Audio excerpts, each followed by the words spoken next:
Welcome student. आज हम class 12 economics chapter 1 graphs and economics का पार्ट 2 के बारे में डिस्कशन करेंगे। ओके, आगे हमने देखा था कि हमें जो पिक्टोग्राम है, स्कैटर डायग्राम है, लाइन डायग्राम है, सर्कल डायग्राम है, बार डायग्राम है और पाई डायग्राम है।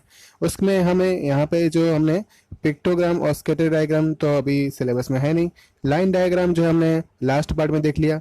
सर्कल डायग्राम भी अपने सिलेबस में नहीं है। बार डायग्राम भी हमने लास्ट पार्ट में देख लिया। बचा जो पाई डायग्राम, उसको हम इस पार्ट में देखने वाले हैं। नेक्स्ट उसमें आ रहा है पाई डायग्राम। पाई डायग्राम में क्या होता है, जो जो सर्कल का डिवीजन अगर हम डिग्री में कर देते हैं तो पाई डायग्राम ड्रॉ हो जाता है।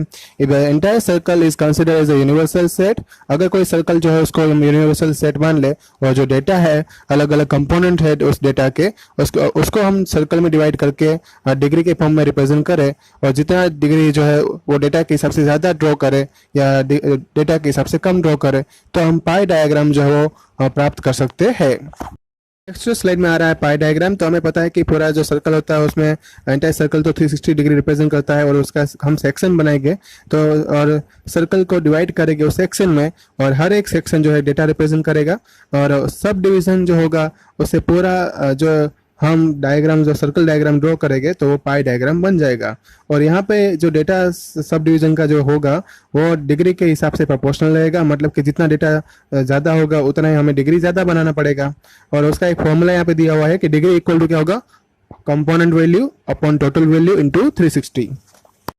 यहाँ पे जो एक हमने एक जो पॉकेट मनी है स्टूडेंट की जो उसने स्पेंड की अलग अलग आइटम खरीदने में, तो यहाँ पे उसका पाई डायग्राम जो है बताया हुआ है कि उसने books, stationery, phone, computer, other devices, food और क्लॉथ जो उसने खरीदा था उसके हिसाब से अगर हम पाई डायग्राम ड्रॉ करें तो हम पहले टोटल जो है उनका निकाल लेंगे मनी का, तो और फिर उसके हिसाब से हमने डिग्री ऑब्टेन की और डिग्री जो है हमने पहले सर्कल बनाया और सर्कल में हमने अलग अलग डिग्री जितनी आई थी उसको ड्रॉ कर दिया और अलग अलग डिज़ाइन बनाए जिससे डिज़ाइन से हमें डायरेक्टली पता चल जाए कि कौन सा डेटा किसके लिए डिज़ाइन पर्टिकुलर बनाई हुई है। तो ये था पाई डायग्राम बनाने का तरीका। नेक्स्ट स्लाइड में आ रहा है aspect to be consider while drawing pie diagram. तो हमें कौन कौन सी बातें ध्यान में रखनी पड़ेगी जब हम पाई डायग्राम बनाना हो। तो ये वैसा ही क्वेश्चन जो है 5 मार्क का एग्जाम में कंपलसरी में आता ही है कि आपको कोई भी एक डायग्राम दिया जाएगा, आपको बार डायग्राम भी दे सकते हैं, पाई डायग्राम भी दे सकते हैं, उसकी स्टडी करने के लिए पूछेंगे। आपको उनका कंक्लूजन लिखना होगा कि आपको एक डायग्राम दिया होगा तो आपको उससे जो है कंक्लूजन आप कितना लिख सकते हो, ऐसा क्वेश्चन भी आ सकता है। ठीक है, तो पहले हम इसमें यहाँ पे पाई डायग्राम के बारे में बताते हैं। तो ये सर्कल जो होता है उसके अंदर टोटल एंगल कितना होता है 360 और डिग्री जो है सब डिवीजन का वो कैलकुलेट कैसे करना है।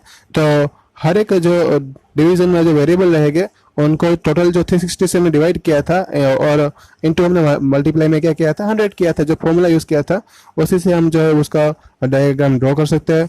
अगर रिलेवेंट डेटा जो है is compare to be across the region और time period then two pie graph can be drawn side by side. हम अलग अलग दो तरीके से जो है पाई ग्राफ बना सकते हैं। अगर हम टाइम पीरियड के साथ भी अगर उसकी कंपैरिजन करें तो कभी कभी ऐसा भी होगा कि पाई डायग्राम की कंपैरिजन टाइम के साथ होगी, पर ऐसी कंपैरिजन जो थोड़ी हार्ड है वो वैसे पूछते नहीं है एग्जाम में। एग्जाम में थोड़ा इजी आएगा, जो पीछे हमने एग्जाम्पल देखा था। फॉर जो जितना डेटा छोटा होगा उतना ही सर्कल जो है छोटा बनाना होता है, अगर डेटा ज़्यादा होगा तो उतना ही सर्कल जो है बड़े डायमेंशन वाला बनाना होता है। नेक्स्ट स्लाइड में आ रहा है टाइप्स ऑफ ग्राफ। तो उसमें हमारे पास 3 टाइप के ग्राफ है। टाइम सीरीज ग्राफ है, graph for the continuous frequency distribution, उसमें histogram, frequency polygon, frequency curve, cumulative frequency polygon और लॉगरिथमिक जो होता है लॉगरिथमिक ग्राफ जो होता है। ऐसे हमें 3 टाइप्स यहाँ पे बताए हुए हैं। आखिरी के जो हमारे सिलेबस के हिसाब से जो ग्राफ आ रहा है वो टाइम सीरीज ग्राफ है। यहाँ पे ट्रेड साइकिल जो होती है, इकोनॉमिक एक्टिविटी जो हम करते हैं उसमें शॉर्ट टर्म की होती है तो लॉन्ग टर्म की होती है, इरेगुलर भी होती है, इरेगुलर भी होती है। और उसी तरह से हम ऑब्जर्वेशन जो है उसमें चेंजेस जो आते हैं वो हम लेते रहते हैं और ट्रेंड जो रहता है, जो चेंजेस आते हैं उनका ऑब्टेन कर किया जाता है स्टैटिस्टिकल टूल का यूज़ करके। और जब हम ग्राफ ड्रॉ करते हैं तब ये जो चेंजेस है वेरिएबल के हिसाब से रहेगा और उसमें जो बेस है, मतलब जो हम एक्स एक्सिस पे हम टाइम पीरियड को कंसिडर करेंगे, मतलब टाइम के साथ टाइम की कंपैरिजन में हम जो डेटा है वो उसमें क्या बढ़ाव चढ़ाव हो रहा है, क्या इंक्रीज डिक्रीज हो रहा है, ऐसा ग्राफ बनाएंगे तो उसको बोलेंगे टाइम सीरीज ग्राफ। और बाकी जो ग्राफ है अपने सिलेबस में नहीं है, मैं फिर से रिपीट करता हूँ, बाकी जो ग्राफ है वो अपने सिलेबस में नहीं है, इसलिए हम उसके बारे में समझेंगे नहीं। नेक्स्ट स्लाइड में आ रहा है use of technology in study of economics. उसमें पहला पॉइंट है कंप्यूटर टेक्नोलॉजी। तो स्टूडेंट जो है उसको पता ही है वर्ड जो कंप्यूटर है, क्योंकि हम पहले से ही उसके बारे में स्टडी करते आ रहे हैं, और कंप्यूटर की जो स्टडी हम फ्रिक्वेंटली अपने स्कूल में ज़्यादा करते हैं। और हमारे में से कोई ऐसे भी होंगे जो कंप्यूटर जो अपने घर पे उसका यूटिलाइज करते ही होंगे। और टुडे इवन स्मार्टफोन, आजकल जो स्मार्टफोन है वो भी कंप्यूटर के बहुत सारे फंक्शन जो है उसमें हम कर सकते हैं परफॉर्म। और दूसरा, we can use the program of computer technology in our study. आजकल हम कंप्यूटर की टेक्नोलॉजी का यूज़ जो है अपनी स्टडी में भी कर सकते हैं, क्योंकि ऐसी एप्लीकेशन जो है मार्केट में अवेलेबल हो चुकी है। दूसरा, एक प्रेजेंटेशन, कॉम्प्लिकेटेड इकोनॉमिक फंक्शन है या इंफॉर्मेशन है, डेटा है, जो उनकी थियरी जो इकोनॉमिक्स के अंदर डिफ़िकल्ट होती है उसको इजी बनाने के लिए हम पावर पॉइंट प्रेजेंटेशन है बना सकते हैं, और उससे वो उसको इजी बना सकते हैं। जैसे कि मैं आपको एग्जांपल दूं मेरे खुद का, तो अभी मैं आपको पूरा इकोनॉमिक्स जो है वो प्रेजेंटेशन से ही समझा रहा हूँ। तो इस तरीके से हम कंप्यूटर टेक्नोलॉजी का यूज़ प्रेजेंटेशन बनाने में भी कर सकते हैं, जहाँ पे डिफ़िकल्ट जो थियरी थी इकोनॉमिक्स की उसको हम इजी बना सकते हैं। नेक्स्ट स्लाइड में आ रहा है एक्सेल वर्कशीट। तो इकोनॉमिक्स जो है उसमें बहुत सारे डेटा के साथ डील करना होता है। रिसर्चर भी जो है बहुत सारे डेटा में जो हज़ारों डेटा होते हैं उसके वो ऑब्जर्वेशन लेके उसके साथ डील करते रहते हैं। अगर हम जो बहुत सारे आइटम जो स्मॉल स्केल इंडस्ट्री में प्रोड्यूस होती है उसका सर्वे करें, तो इंडिया के अंदर वी में गेट थाउजेंड ऑफ ऑब्जर्वेशन, इसमें भी हमें हज़ारों ऑब्जर्वेशन लेने पड़ेंगे। ऐसा डेटा जो है उसको वर्कशीट जो एक्सेल की शीट होती है उसमें हम उसको एंटर करवाते हैं, और उस बाद में उसके बाद प्रोसेस करते हैं, और उसका एक फॉर्मूला जो रहता है फॉर्मूला में डायरेक्टली उससे आंसर निकाल सकते हैं एक ही क्लिक करके। जैसे कि एग्जांपल है, सम करना है हमें, एवरेज निकालनी है, कोरिलेशन फाइंड करना है, और मच मोर। हम ऐसे ही बहुत सारे आइटम्स जो है हम एक्सेल वर्कशीट से हम डायरेक्टली फाइंड आउट कर सकते हैं।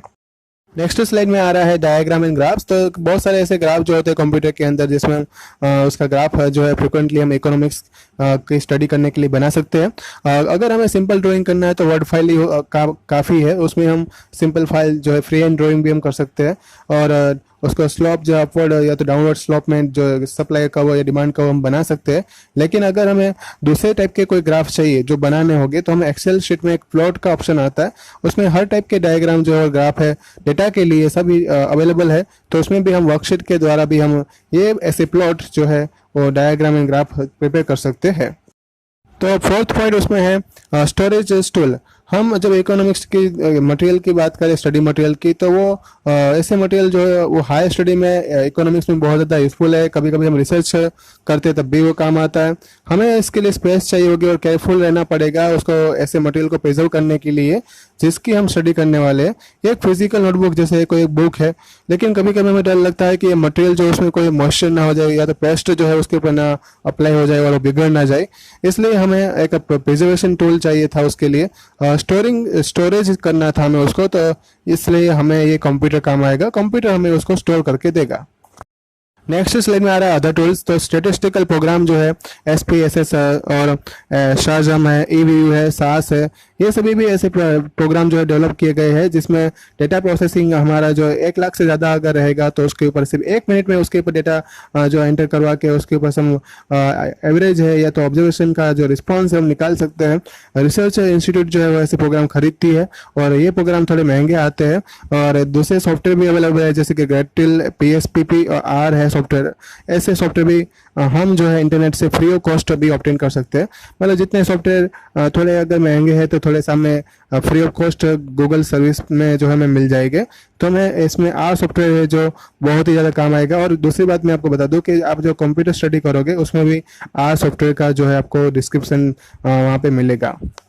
नेक्स्ट स्लाइड में आ रहा है internet technology. Internet is another facility created by the digital technology which all of us have used from the time to time, and the use of the internet in economics can be summarised in the following chart.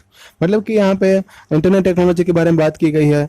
हमारे में से बहुत सारे लोग जो आजकल digital study करते हैं, ठीक है, जैसे कि अभी हम ये कर रहे हो डिजिटल स्टडी है, और उसका पर्पज़ क्या है, तो उसमें ट्यूटोरियल रहेंगे, उसके ऊपर सम एजुकेशनल वेबसाइट जो है वो अपना पावर पॉइंट प्रेजेंटेशन बनाएगी एंड स्टडी मटेरियल जो है उसमें रखेगी, वर्कशीट रखेगी, उसको स्टूडेंट जो है उसको लिंक को जो है वो क्लिक करेंगे और उसमें वो प्रेजेंटेशन देखेंगे और ट्यूटोरियल जो है समझेंगे।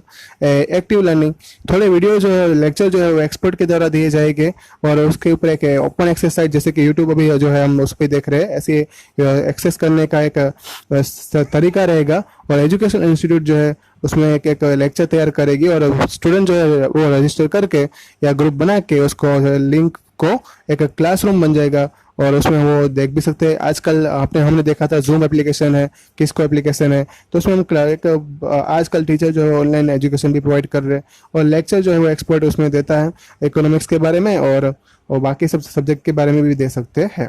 रीडिंग मटेरियल जो है उसी तरह से हम रिसर्च आर्टिकल है, कोई जर्नल है, या तो रीडिंग रूम में हम ऐसी जर्नल भी जो है वो एनुअल फीस पे करके हम वेबसाइट का यूटिलाइज कर सकते हैं और ऐसी जर्नल जो है उसको बोलते हैं ई बुक या तो ई जर्नल। फिर इंफॉर्मेशन तो बहुत सारी जो इंस्टीट्यूट है जो इकोनॉमिक्स के ऊपर डिग्री दे रही है, ऐसी यूनिवर्सिटी के बारे में हम इंफॉर्मेशन जो है तैयार कर सकते हैं और प्राप्त कर सकते हैं। दूसरे कोई सब्जेक्ट के बारे में चाहिए तो वो भी हम फाइंड कर सकते हैं। मिसलेनियस में यहाँ पे लिखा है कि हम बुक का जो रेफरेंस बुक है या तो इकोनॉमिस्ट है उससे इंटरनेट के थ्रू हम सर्च इंजन के थ्रू हम उसका कांटेक्ट कर सकते हैं। उसमें डेटा तो इकोनॉमिक्स में बहुत सारा सेकेंडरी डेटा जो उसका यूज़ होता है और we use the data on budget of government, banking, agriculture production, value of import export, poverty, unemployment से industrial production and many others. तो ये सभी डेटा जो है उसके लिए ऑथेंटिक वेबसाइट बनी हुई है। और ऑथेंटिक साइट जैसे कि आरबीआई की बात करें, कमर्शियल फिट जो मिनिस्ट्री ऑफ कॉमर्स, ऐसी साइट के थ्रू हम उसका डेटा जो है वो एक्सेस कर सकते हैं। और ऐसी बहुत सारी वेबसाइट जो है उसमें CSO, NSSO, World Health Organisation जो है, IMF है, वर्ल्ड बैंक है, उनका डेटा भी रहता है। और ये क्यों ऐसा होता है कि उनके लिए ऑथेंटिक वेबसाइट होती है, क्योंकि वो लीगली जो है उसमें डेटा पब्लिश होता है और उसके ऊपर रिसर्च इंस्टीट्यूट भी बनी होती है, वो उस पर रिसर्च करती रहती है। मतलब जो डेटा चाहिए वो सही होना चाहिए, इसलिए एक लीगल वेबसाइट के हमें ऐसी वेबसाइट जो है वो बनानी पड़ती है। नेक्स्ट स्लाइड में आ रहा है कॉजन यूजिंग इंटरनेट फॉर एजुकेशन। उसमें डेटा सीरी मतलब कॉम्पैक्ट डिस्क सीरी जो है डेटा फ्रिक्वेंटली इकोनॉमिक्स में उसका यूज होता है, जैसे कि national income account of India, census of India, annual survey of India, industries जो है इंडिया की, NSSO के द्वारा यूज होता है। मिनिस्ट्री की साइट है, स्टैटिस्टिकल डिपार्टमेंट है मिनिस्ट्री लेवल का, और सम थोड़ी एजेंसी भी होती है जैसे कि CMIE, centre for monitoring Indian economy. ये सब भी डेटा जो है वो डेटा सॉफ्टवेयर क्रिएट करते हैं और इनका डेटा जो है रिसर्च इंस्टीट्यूट कॉर्पोरेशन को बेचा जाता है और ये डेटा थोड़ा एक्सपेंसिव भी होता है। नेक्स्ट स्लाइड में आ रहा है difficulty in using the data CD, क्योंकि ये डेटा जो होता है सीडी के अंदर और सॉफ्टवेयर के अंदर वो बहुत ज़्यादा अमाउंट में होता है और कॉम्प्लिकेटेड भी होता है उसको यूज़ करना, इसलिए ऐसी सेवरल सीट जो रहती है अंदर बनानी पड़ती है और उसके रिगार्डिंग जो है नॉलेज होना ज़रूरी है। जब हम सर्चिंग करते हैं रिलेवेंट डेटा को कि हमें क्या सर्च करना है, तो ये हम अपना रिलेवेंट डेटा हम गेट कर मतलब हमें प्राप्त होगा, वरना हम रिसर्च जो करते ही रहेंगे, ढूंढते ही रहेंगे, तो भी वो डेटा मिलेगा नहीं। तो ये था आपका लेसन। तो ये था यहाँ पे चैप्टर नंबर 1 इकोनॉमिक्स का। आपको जो है व्हाट्सएप पे होमवर्क भेज दिया जाएगा। कोई भी आपको डाउट है तो मुझे यहाँ पे वो कमेंट बॉक्स दिया हुआ है, उसमें आप कमेंट लिख कर बता सकते हैं। ओके, इसको जो है इसमें ग्राफ है उसकी प्रैक्टिस करना, 5 मार्क का आने वाला है, कंपलसरी है, रिवाइज करते रहना। Thank you all.